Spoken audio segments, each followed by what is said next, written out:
اعوذ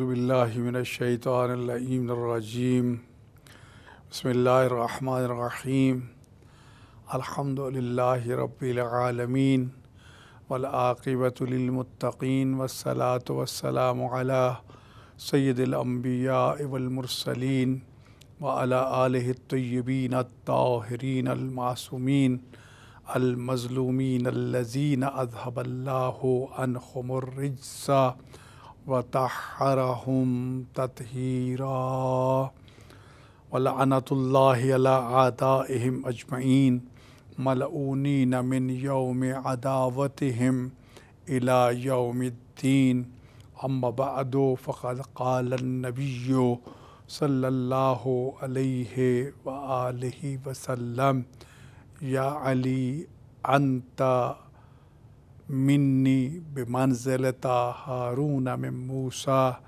الا لا نبی بعدی۔ ناظرین محترم، سرکار امیر المومنین امام المتقین علی بن ابی طالب علیہ السلام کے ایام مبارکہ ہیں، اور علی بن ابی طالب کا تذکرہ جاری ہے۔ خالق کائنات نے جتنے فضائل و مناقب علی بن ابی طالب علیہ السلام کو عطا فرمائے ہیں، اتنے کسی کو عطا نہیں فرمائے۔ کچھ فضائل تو ایسے ہیں جو صرف اللہ نے علی کو عطا فرمائے ہیں۔ خود رسول خدا صلی اللہ علیہ وآلہ وسلم ارشاد فرماتے ہیں کہ علی کچھ ایسی فضیلتیں ہیں جو اللہ نے صرف تجھے دی ہیں، مجھ محمد کو بھی نہیں ملی۔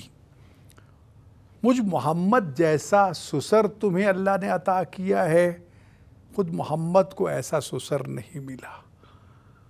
ام المؤمنین خدیجۃ الکبریٰ سلام اللہ علیہا جیسی خوش دامن آپ کو ملی ہے، ایسی خوش دامن کسی کو نہیں ملی۔ فاطمۃ الزہرا سیدۃ نساء العالمین جیسی بیوی آپ کو ملی ہے، ایسی بیوی کسی کو نہیں ملی۔ اور ایسے کئی ایک فضائل جو ہیں جو صرف اللہ نے آپ کو عطا کیے ہیں، مجھ محمد مصطفیٰ کو بھی عطا نہیں کیے۔ اور پھر ارشاد فرمایا کہ اگر اس کائنات کے سارے سمندر سیاہی بن جائیں، سارے درخت کلمے بن جائیں، تمام جن و انس لکھنے والے بن جائیں، فرشتے حساب کرنے والے بن جائیں، سمندروں کی سیاہی ختم ہو سکتی ہے، درختوں کے قلم ٹوٹ سکتے ہیں، فرشتے اور جن لکھ لکھ کے تھک سکتے ہیں، حساب کرنے والے حساب کر کر کے تھک سکتے ہیں، لیکن علی بن ابی طالب تیرے فضائل و مناقب کا احاطہ نہیں کیا جا سکتا۔ اللہ نے تمہیں اتنے فضائل عطا کیے ہیں کہ جتنے کائنات میں کسی کو نصیب نہیں ہوئے۔ اور اگر یوں کہہ دیا جائے کہ تمام انبیاء کے اوصاف حمیدہ کو اکٹھا کر دیا جائے تو علی بن ابی طالب علیہ السلام کی ذات بنتی ہے، اور اگر علی کے اوصاف کو منتشر کر دیا جائے تو کوئی آدم کی صورت میں سامنے آتا ہے، کوئی نوح کی صورت میں سامنے آتا ہے، کوئی موسیٰ کی صورت میں سامنے آتا ہے، کوئی ابراہیم و عیسیٰ کی صورت میں سامنے آتا ہے۔ دنیا کے کمالات کی جہاں انتہا ہوتی ہے، وہاں سے علی بن ابی طالب کے فضائل و مناقب کی ابتدا ہوتی ہے۔ آج تک دنیا نے علی کو پہچانا نہیں، کاش کہ دنیا علی کو پہچان لیتی۔ میدان علم میں علی سے بڑھ کر کوئی عالم نہیں ہے۔ رسول اللہ کا فرمان ہے کہ میرے بعد سب سے بڑے عالم میری امت کے جو ہیں وہ علی بن ابی طالب ہیں، میری امت کے سب سے بڑے سخی علی بن ابی طالب ہیں۔ ایک سخی ہوتا ہے، ایک کریم ہوتا ہے۔ ناظرین محترم، دونوں میں بڑا فرق ہے۔ علی نہج البلاغہ میں فرماتے ہیں سخی اسے کہتے ہیں جو خود بھی کھاتا ہے، دوسروں کو بھی کھلاتا ہے، لیکن کریم اسے کہتے ہیں جو دوسروں کو تو کھلاتا ہے لیکن خود بھوکا رہتا ہے۔ علی کریم تھے، علی سخی نہیں تھے۔ علی سخی الاسخیاء تھے، علی کریم تھے۔ جتنا علی سخی اور کریم تھا اتنا کائنات میں کوئی بھی نہیں ہے۔ گھروں میں فاقے ہوتے تھے اور آنے والے سائل کو اس طرح سیر کر کے بھیجتے تھے کہ پھر زندگی بھر اسے مانگنے کی ضرورت محسوس نہیں ہوتی تھی۔ عزیزان گرامی، میدان علم علی سے بڑھ کر کوئی عالم نہیں ہے۔ تبھی تو حضرت کمیل ابن زیاد علیہ السلام کے سامنے اپنے سینے پہ ہاتھ مار کے بڑے فخر سے یہ کہتی ہیں کہ یہاں پر علم کا ایک سمندر ٹھاٹھے مار رہا ہے، کاش کہ مجھے کوئی اس کا اہل مل جاتا اور میں اس تک اس علم کی امانت کو پہنچا دیتا، لیکن علی کو اس کا کوئی اہل نہیں ملتا۔ اور پھر اعلان فرما دیا تھا، یہ اعلان بھی علی کا خاصہ ہے کہ سلونی کہ جو کچھ مجھ سے پوچھنا چاہتے ہو پوچھ لو قبل اس کے کہ میں تم میں سے چلا جاؤں۔ اور پھر ارشاد فرمایا، دنیا والوں میں زمین کی بجائے آسمان کے راستوں سے زیادہ واقف ہوں۔ دنیا کا کوئی ایسا علم نہیں ہے جو علی ابن ابی طالب نہ جانتے ہوں۔ کائنات کے تمام علوم کے موجد ہیں علی ابن ابی طالب علیہ السلام۔ ناطق کے قرآن ہیں علی ابن ابی طالب علیہ السلام۔ علی نے وہ موشگافیاں علم کی کھولی ہیں کہ دنیا آج تک حیران ہے۔ علی کے کلمات قصار نہج البلاغہ میں موجود ہیں۔ ایک ایک جملہ جو ہے انسان کو جھنجھوڑ کے رکھ دیتا ہے کہ کتنی بصیرت کا مالک تھا علی۔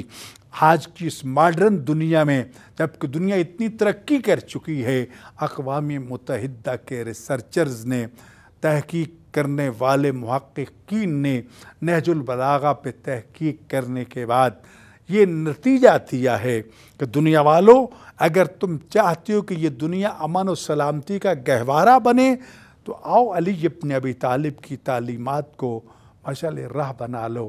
علی سے بڑھ کر کوئی عالم نہیں ہے، علی سے بڑھ کر کوئی سخی نہیں ہے، علی بڑا کریم ہے، علی سے بڑا کوئی بہادر نہیں، علی سے بڑھ کر کوئی شجاع نہیں ہے۔ کائنات کی تمام شجاعتوں کو 10 حصوں میں تقسیم کیا گیا۔ رسول اللہ ارشاد فرماتے ہیں صلی اللہ علیہ وآلہ وسلم، ان 10 میں سے ایک حصہ ساری دنیا کو دیا گیا اور 9 حصے علی ابن ابی طالب کو دیے گئے، اور 10ویں میں بھی علی کا حصہ موجود ہے۔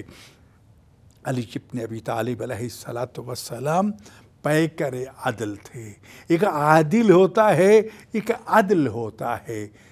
جب عادل کہا جائے تو کہا جاتا ہے فلاں شخص عدل کرنے والا ہے، لیکن علی جو ہے وہ صرف عدل کرنے والا نہیں، علی جو ہے وہ عین عدل ہے، اور علی مقتول عدل ہے۔ علی کو قتل اس لیے کیا گیا تھا کہ علی جو ہے وہ عدل کی حکومت کو قائم کیے ہوئے تھے۔ علی کی حکومت میں کوئی بھی بھوکا نہیں تھا۔ علی ابن ابی طالب علیہ السلام نے آسماں کے حوالے سے جب بتایا تو آج بھی نہج البلاغہ کا پہلا خطبہ پڑھ کے دیکھیے، دنیا تو بڑی ریسرچ کر کے بڑا فخر کرتی ہے اور بڑا اعلان کرتی ہے کہ خلا ہیں، آسماں میں راستے ہیں، دا black holes in the space, وہاں پر راستے ہیں اور ان راستوں سے روشنی بھی نہیں گزر سکتی۔ لیکن علی نے نہج البلاغہ کے پہلے خطبے میں بتا دیا کہ اللہ نے جب آسماں کو بنایا تو اس میں راستوں کو رکھا، وہ راستوں میں اللہ کے فرشتے کو رکوع میں ہے، کوئی سجدے میں ہے، کوئی تسبیح میں ہے، کوئی تقدیس میں ہے، جو خود نورانی مخلوق ہے۔ ہوں گے راستے لیکن ہمیں نظر نہیں آتے، اس لیے کہ وہ اللہ کی نورانی مخلوق سے پر ہیں۔ جس کے گھر کے نوکر اللہ کے فرشتے ہوں، وہ علی کتنی عظمت کا مالک ہوگا۔ عزیزان گرامی، علی بہادر ہیں تو جنگ میں ہمیشہ انصاف کرتے ہیں۔ علی کے ہاتھوں قتل ہونے والا ہمیشہ 2 برابر حصوں میں تقسیم ہوا ہے، لیکن علی نے تلوار کا وار کرنے سے پہلے یہ ضرور کہا ہے، حجت تمام کی ہے، اسلام قبول کر لو، قبول نہیں تو پھر پہل کرو، واپس چلے جاؤ، واپس نہیں جانا، جنگ کرنی ہے پھر پہل کرو، کیونکہ علی نے کبھی وار کرنے میں پہل نہیں کی۔ یہ علی کی سیرت ہے کہ علی نے کبھی پہل نہیں کی، لیکن علی کی ایک ایک ضرب جو ہے وہ دین کی بقا کی ضمانت بن گئی تھی۔ رسول اللہ کا یہ فرمان، لولا سیف علی ہمال خدیجہ و حمایت ابا طالب لما تقدم الاسلام، اگر علی کی ضرب نہ ہوتی، خدیجہ کا مال نہ ہوتا، ابو طالب کی حمایت نہ ہوتی، اسلام کبھی ترقی نہ کرتا۔ او مسلمانوں، آج اگر آپ کے پاس اسلام نام کی کوئی چیز موجود ہے تو مقروض ہیں ہم سبھی علی ابن ابی طالب کی تلوار کے، جس کی ایک ضرب ثقلین کی بندگی سے افضل بن گئی تھی،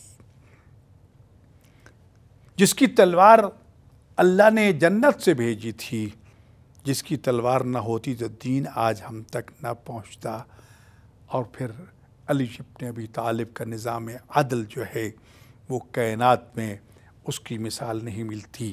کچھ جاہل نادان نعوذ باللہ اس حد تک گستاخی اور جسارت کر جاتے ہیں، کہتے ہیں کہ علی ابن ابی طالب جو ہیں وہ یہودی کے مقابلے میں شکست کھا گئے تھے۔ علی اور شکست کا آپس میں جوڑ نہیں ہے۔ علی کی ڈکشنری میں شکست نام کی کوئی چیز نہیں پائی جاتی۔ علی وہ کریم تھا۔ یہی 21 رمضان کو جب علی ابن ابی طالب کا بیٹا اپنے بابا کو نجف کی سرزمین کے حوالے کر کے واپس آ رہا تھا تو ایک خرابے سے کسی کی رونے کی آوازیں آ رہی تھیں، او میرا کریم محسن کیوں روٹھ گیا ہے؟ تو 3 دنوں سے نہیں آ رہا، مجھ سے ناراض ہو گیا ہے تو مجھے گھر کا پتہ بتا دیتا، میں آ کے معافی مانگ لیتا، مجھ سے کوئی غلطی ہوئی ہے تو مجھے معاف کر دو۔ حسن مجتبیٰ علیہ السلام نے جب اس کے رونے کی آواز کو سنا، خرابے میں چلے گئے، جا کر دیکھا کہ ایک اپاہج، ایک نابینا زاروں قطار روئے جا رہا ہے۔ سلام کیا، سلام کا جواب لیا۔ کس کو روتے ہو؟ کہا ایک کریم انسان تھا، ہر روز پورے وقت پہ آتا تھا، لقمے بنا بنا کے میرے منہ میں ڈالا کرتا تھا، آج 3 دن ہے اس دنیا میرے پاس نہیں آیا، خدا جانے وہ مجھ سے ناراض ہو گیا ہے۔ اس کے نام کو جانتے ہو؟ کہتا ہے نہیں۔ کوئی اس کی نشانی تو بتاؤ۔ کہا وہ جب بھی یہاں آتا تھا تو یہاں کا ذرہ ذرہ السلام علیکہ یا امیر المومنین کہہ کے سلام کیا کرتا تھا۔ اس وقت امام حسن فرماتے ہیں اس مومنین کے امیر کو دنیا کے ظالموں نے قتل کر دیا تھا، میں ابھی سرزمین نجف کے حوالے کر کے دفن کر کے واپس آ رہا ہوں۔ یہ سننا تھا، ایک چیخ ماری اور چیخ مار کے رو کے کہتا ہے علی جیسے کریم بھی قتل کیے جاتے ہیں اور پھر ایسے کریم دنیا سے چلے جائیں تو پھر زندہ رہ کے کیا کرنا ہے؟ یہ تھی زندگی علی ابن ابی طالب کی۔ ہمیشہ پیوند زدہ لباس پہنا، ہمیشہ وہ لباس پہنا جو رعایا کے غریب ترین فرد کو میسر تھا۔ ایک دن ابن عباس نے دیکھا کہ اپنے جوتے کو ٹانکا لگا رہے ہیں، پوچھا مولا اب تو اس میں ٹانکا لگانے کی گنجائش بھی نہیں ہے، تو مسکرا کے فرماتے تیری نظر میں اس کی کتنی قیمت ہوگی؟ تو کہا اس کو تو کوئی مفت لینے کو تیار نہیں ہے۔ تو فرماتے ہیں اے ابن عباس تمہاری یہ دنیا علی کی نگاہوں میں اس ٹوٹے ہوئے جوتے سے بھی زیادہ بے قدر و قیمت ہے۔ علی نے دنیا کو 3 طلاقیں دے دی ہیں۔ معاویہ کو جب خط لکھا دنیا کے بارے میں تو 3 لفظوں میں تعارف کرا دیا تھا، تغر و تضر و تفر، دنیا جو ہے وہ دھوکہ دیتی ہے اور پھر پٹک کے زمین پہ مارتی ہے اور پھر ہنستا ہوا دیکھتے ہوئے دوڑ جاتی ہے اور انسان ہاتھ ملتا رہ جاتا ہے۔ اس دنیا نے کبھی کسی سے وفا نہیں کی۔ فرمایا دیکھنے میں سانپ کی مانند خوبصورت ہے لیکن ڈسنے سے پاس نہیں آتی۔ اور پھر ارشاد فرمایا خبردار کسی کی دنیا کو آباد کرنے کے لیے اپنی آخرت کو برباد نہیں کرنا۔ علی ابن ابی طالب کے وہ کلمات قصار ہر علی والے کو زبانی آنے چاہیے جو علی نے اپنی زندگی میں انتہائی قیمتی اثاثہ چھوڑا تھا اپنے ماننے والوں کے لیے۔ ہاں یاد رکھیے کائنات میں سب سے عرفہ و اعلیٰ ذات خداوند متعال کی ذات ہے، جو پوری کائنات کا خالق ہے، جو وحدہ لا شریک ہے، جو عبادت میں بھی معبود واحد ہے اور جو ذات میں بھی یکتا اور تنہا ہے، اور جس کی توحید صفات جو ہے وہ بھی یکتا ہے، اس میں بھی وہ بالکل کسی کا کوئی شریک نہیں رکھتا۔ لیکن کائنات میں اللہ کے بعد اگر سب سے زیادہ کسی کے پاس کمالات ہیں تو رسول خدا کے پاس ہیں، اور علی فرماتے ہیں انا عبد من عبید محمد۔ کبھی بھی علی کے اختیارات کو اپنے ناقص ذہنوں کے پیمانوں میں ماپنے کی جسارت نہ کرنا۔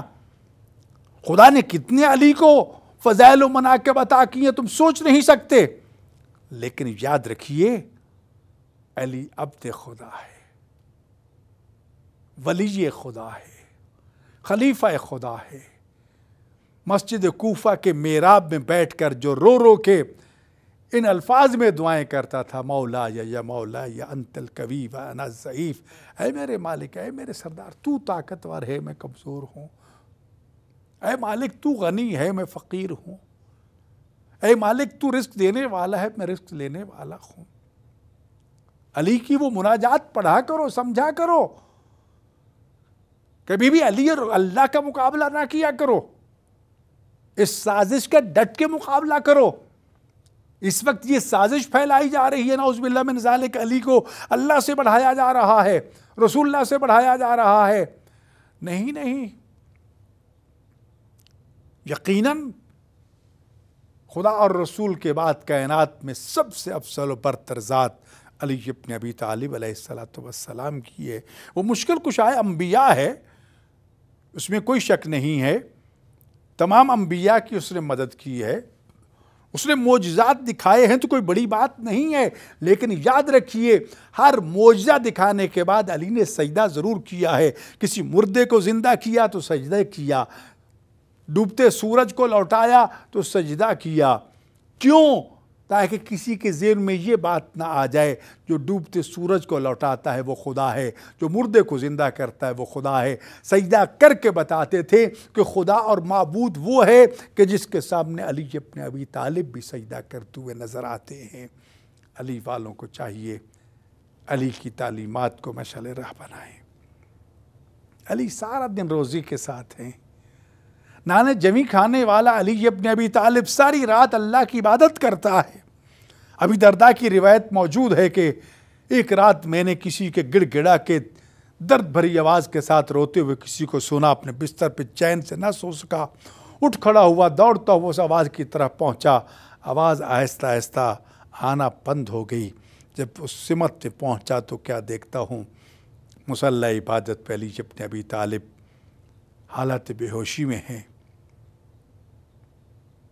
میں دوڑتا ہوا در زہرا سلام اللہ علیہا پہ پہنچا، جا کر عرض کی کہ فاطمہ میں نے علی کو اس حالت میں دیکھا ہے، مجھے ڈر ہے کہیں میرے واپس جانے سے پہلے علی دنیا سے جانا چکے ہوں۔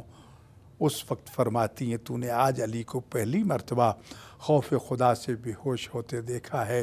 میں زہرا ہر رات کتنی مرتبہ علی کو خوف خدا سے بے ہوش ہوتا دیکھتی ہوں۔ علی تو علی رہ گئے، علی کے بیٹوں اور بیٹیوں نے کبھی نمازیں قضا نہیں کی۔ ناظرین محترم، علی بڑے غیور امام تھے، امام ہوتا ہی غیور ہے، کائنات میں امام سے بڑھ کر کوئی غیرت مند نہیں ہوتا۔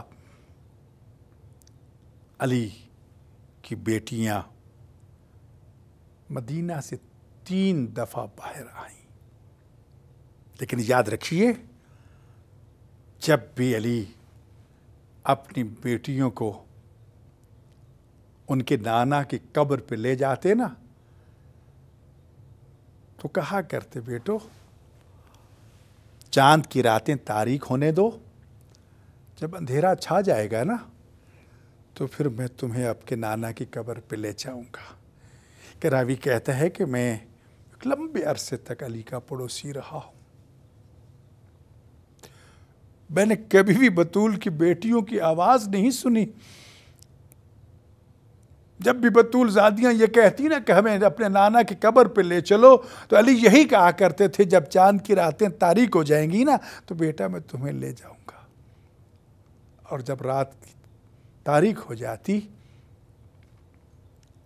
ایک طرف حسن ہوتے ایک طرف حسین ہوتے، شہزادیوں کو رات کی تاریکی میں حجاب میں لے کر چلتے، اور جب قبر رسول کے قریب پہنچتے نا تو کہتے حسن بیٹا تم یہیں ٹھہرو، میں جا کر تمہارے نانا کی قبر کا چراغ گل کر دوں۔ بطول زادیاں کہتی بابا اس وقت کون ہوگا کہ آپ چراغ خاموش کر رہے ہیں، تو فرماتے ہیں میری غیرت اجازت نہیں دیتی، ہو سکتا ہے کہ تم اپنے نانا کی قبر کی زیارت و سلام میں مصروف ہو اور کوئی اچانک نامحرم آ جائے اور اس کی نگاہ تمہارے قد پہ پڑ جائے، تمہارے سائے پہ پڑ جائے، تو علی کی غیرت برداشت نہیں کر سکتی۔ یہ وہ کریم علی تھے، یہ غیور علی تھے۔ جب بیٹیوں کے لیے اداس ہو گئے نا، تو اسی کوفہ میں اپنے بیٹے حسن کو بھیجا، حسین کو بھیجا، عباس کو بھیجا کہ جاؤ جا کر اپنی بہنوں کو لے کر آؤ، تاکہ اپنی زندگی میں اپنے بابا کی حکومت کو دیکھ لیں۔ لیکن حسن بیٹا خیال رکھنا، جس دن چلنا اعلان کر دینا کہ آج کوئی بھی زن و مرد مدینہ کی گلی کوچوں میں نظر نہ آئے، آج علی و بطول کی بیٹیاں پہلی مرتبہ گھر سے باہر نکل رہی ہیں۔ عباس تم گھوڑا دوڑاتے ہوئے کبھی آگے چلے جانا، کبھی پیچھے چلے جانا، کوئی بھی تیز رفتار سوار آ رہا ہو نا تو اس سے کہنا یہ راستہ چھوڑ دو، اس راستے پر علی و بطول کی بیٹیاں جا رہی ہیں۔ شہزادے مدینہ پہنچے، بابا کا پیغام پہنچایا، تیاریاں مکمل ہوئیں، پردہ دار محمل بنائے گئے، رات کی تاریکی کا انتخاب کیا گیا، مدینہ میں اعلان کر دیا گیا کوئی زن و مرد نظر نہ آئے، پورے بازار اور کوچے سنساں ہیں۔ حسن نے محملوں پہ بہنوں کو بٹھا لیا، چاروں طرف بھائی نیاموں سے تلواریں نکال کے دائیں بائیں پہرا دے رہے ہیں، اور عباس کبھی گھوڑا دوڑاتے ہوئے آگے چلے جاتے ہیں، کبھی پیچھے چلے جاتے ہیں، اور آنے والے سوار سے کہتے ہیں یہ راستہ چھوڑ دو، اس راستے پر علی و بطول کی بیٹیاں اپنے بابا کی حکومت دیکھنے کے لیے کوفہ جا رہی ہیں۔ سفر کرتے کرتے جب کوفہ کے باہر پہنچی نا، تو بابا کا حکم تھا جب ایک منزل باقی رہ جائے تو مجھے خبر کر دینا، میں اپنی بیٹیوں کا خود آ کے استقبال کروں گا۔ حسن نے پیغام بھیجا، بابا میں بہنوں کو لے کے آ گیا ہوں۔ علی نے کوفہ میں اعلان کر دیا خبردار کوئی زن و مرد مجھے نظر نہ آئے، آج میری بیٹیاں پہلی مرتبہ کوفہ میں قدم رکھ رہی ہیں۔ علی نے کوفہ کے باہر جا کر اپنی بیٹیوں کا استقبال کیا، زینب کی اونٹ کی مہار پکڑ کے آہستہ آہستہ چلتے چلتے بازار کوفہ میں داخل ہوئے نا، تو بتانا شروع کیا زینب بیٹا کوفہ کے اس بازار کا یہ نام ہے، گلی کا یہ نام ہے، دربار کا یہ نام ہے، چوک کا یہ نام ہے، دربار کو یہ راستہ جاتا ہے۔ بطول کی بیٹی تڑپ کے کہتی بابا مجھے بازاروں اور درباروں کے راستے بتا رہے ہو، کیا میں نے کوئی بازاروں اور درباروں میں آنا ہے؟ رو کے کہا علی نے ہو سکتا ہے بیٹی کبھی ان بازاروں اور درباروں میں آنا پڑے۔ پہنچ گئیں بطول کی بیٹیاں بیت الشرف میں، کوفہ کی عورتیں درخواستیں لے کر آ گئیں کہ ہم تیری بیٹیوں کی زیارت کرنا چاہتی ہیں۔ کہا نہیں صبر کرو، میری بیٹی تھکیا ہوئی ہیں، جب تھکن اتر جائے گی پھر آنا، 3 دن کے بعد اجازت ملتی ہے، ایک ایک کر کے جانا، اکٹھے نہ جانا۔ میری بیٹیوں نے کبھی بھیڑ نہیں دیکھی، ایک گئی تو خوش تھی واپس لوٹی تو روتے ہوئے، دوسری گئی تو خوش تھی واپس لوٹی تو روتے ہوئے، جب تیسری روتی ہی واپس لوٹی تو علی پوچھتے ہیں جب جاتی ہو خوش ہوتی ہو، جب واپس آتی تو روتی کیوں ہو؟ تو عرض کرتی ہیں مولا نہ پوچھتے تو بہتر تھا، جب جاتی ہیں تیری بیٹیوں کی زیارت کا شوق ہوتا ہے، لیکن جب وہاں پہنچتی ہیں تو زینب اپنے سر سے چادر اتار لیتی ہے اور ایک مرتبہ رو کے کہتی ہے کہ مجھے اس حالت میں پہچان لو، ہو سکتا ہے مجھے پھر کوفہ میں آنا پڑے، پھر میرے سر پہ چادر نہیں ہوگی۔ وقت آ پہنچا، 21 رمضان تک بیویوں کو امید تھی کہ بابا کا زخم ٹھیک ہو جائے گا۔ پردیس وطن سے دور، بابا زخمی حالت میں ہیں، آزاد اور آج بھی کوفہ میں جائیے، علی کے بیت الشرف کو دیکھیے، جس جگہ علی کو لٹایا گیا تھا نا، ایک طرف بیٹے بیٹھے ہیں، ایک طرف بیٹیاں بیٹھی ہیں، پیشانی سے خون بہ رہا ہے، ادھر سے بیٹیاں صاف کرتی ہیں، ادھر سے بیٹے صاف کرتے ہیں، رو رو کے بھائیوں سے کہتی ہیں کہ کوئی طبیب لے آؤ تاکہ ہمارا بابا ٹھیک ہو جائے۔ ایک سے ایک طبیب کو بلایا گیا. ہر طبیب نے یہ کہا کہ تلوار اتنی زہریلی تھی کہ زہر جو ہے وہ کافی نیچے تک اثر کر چکا ہے، اب آپ کے بابا کا بچنا ممکن نہیں ہے. جب یہ حالت ہوئی نا تو عزیزان گرامی، علی نے اپنے بیٹوں اور بیٹیوں کو وصیتیں کرنا شروع کی کہ میں چند دنوں کا مہمان ہوں، میں دنیا سے جا رہا ہوں. حسن بیٹا میرے بات بہنوں کا خیال رکھنا، حسین تم بھی بہنوں کا خیال رکھنا، عباس بہنوں کا خیال رکھنا. حسن بیٹا اگر میں زندہ رہا تو میں قاتل سے خود قصاص لوں یا معاف کر دوں، میرا حق ہے، اور اگر دنیا سے چلا جاؤں تو نے ایک ضرب لگانی ہے، کیونکہ اس پہ غیرت نے مجھے ایک ضرب لگائی ہے. وصیتیں کرتے کرتے بعض علماء مقاتل نے یہ بیان فرمایا ہے، شریعت کا حکم ہے اگر باپ کی کوئی نماز قضا رہ جائے، کوئی روزہ قضا رہ جائے، کوئی عمل قضا رہ جائے، پورا نہ ہو سکے تو اس کو بیٹے پورا کرتے. علی کی یہ مستحب نماز تھی. جماعت تو امام حسن مجتبیٰ علیہ السلام نے کروائی تھی. زخمی حالت میں سجدہ نامکمل رہ گیا تھا. بیٹو ایک میرا سجدہ مکمل نہیں ہوا، ایک میرا خطبہ شکشکیہ مکمل نہیں ہو سکا. میرے بیٹے بھی موجود ہو، میری بیٹیاں بھی موجود ہو، کون ہے جو میرے خطبے کو مکمل کرے گا؟ کون ہے جو میرے سجدے کو مکمل کرے گا؟ اس وقت زینب کہتی ہے بابا جو مشکل کام ہے وہ میرے ذمہ لگا دو، جو آسان کام ہے بیٹوں کے ذمہ لگا دو. حسین رو کے کہتے ہیں بابا تیرا سجدہ میں مکمل کروں گا. زینب کہتی ہے بابا تیرا خطبہ میں مکمل کروں گا. عزادارو اس وقت جناب علی نے زینب سے کہا کہ ذرا قرآن تو پڑھو تاکہ مجھے پتہ چلے تو بول بھی سکے گی یا نہیں، یہ شرابی کے دربار میں خطبہ کہنا ہے. تو اس وقت جناب زینب نے جب قرآن کی آیت پڑھی نا تو علی فرماتے مجھے یقین ہو گیا کہ شاید اب میں علی کی بیٹی میرا خطبہ مکمل کر لے گی. عزیزان گرامی، ایک دوسرے کی باتیں تھیں.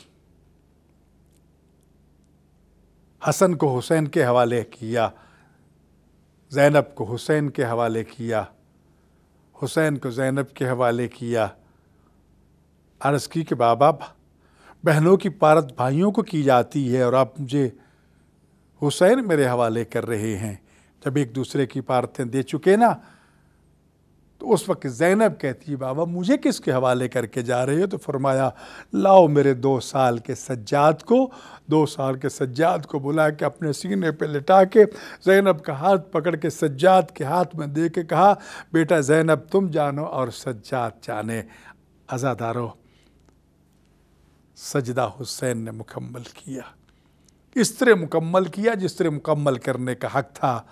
اور ابن زیاد کے دربار میں علی کی بیٹی زینب نے اپنے بابا علی کے لہجے میں اس وقت اس خطبے کو مکمل کیا تھا جب شرابی شراب کے نشے میں مست تھا. جب بابا کے لہجے میں خطبہ شروع کیا نا تو علی کی بیٹی کی صدا جب گونجی تو علی کا ایک نابینا اصحابی عبداللہ ابن عفیف جو وہیں موجود تھا ساتھی کا کندھا ہلا کے کہتا ہے مجھے بتاؤ یہ علی کا کون سا بیٹا خطبہ دے رہا ہے؟ تو کہتا ہے شکر کرو علی کا بیٹا نہیں، علی کی بیٹی ہے جو خطبہ کہہ رہی. کہ علی کی بیٹی اور شرابی کے دربار میں؟ کہا کہ ہاں اس کے سر پہ تو چادر بھی نہیں ہے. ایک ملعون سے تلوار چھینی، حملہ آور ہوا، کئی ملعون واصل جہنم کیے، قیدی بن گیا. رات کے وقت اس کے گھر پہ شب خون مارا. اس کی بیٹی اس سے کہتی ہے بابا مجھے کس کے حوالے کر کے جا رہے ہو؟ فرماتا ہے کہ بیٹی تو بھی چلی آ، جہاں حسین کی سکینہ جائے گی تو بھی ساتھ جانا، جہاں علی کی زینب و کلثوم جائے گی تو بھی جانا. انا للہ و انا الیہ راجعون.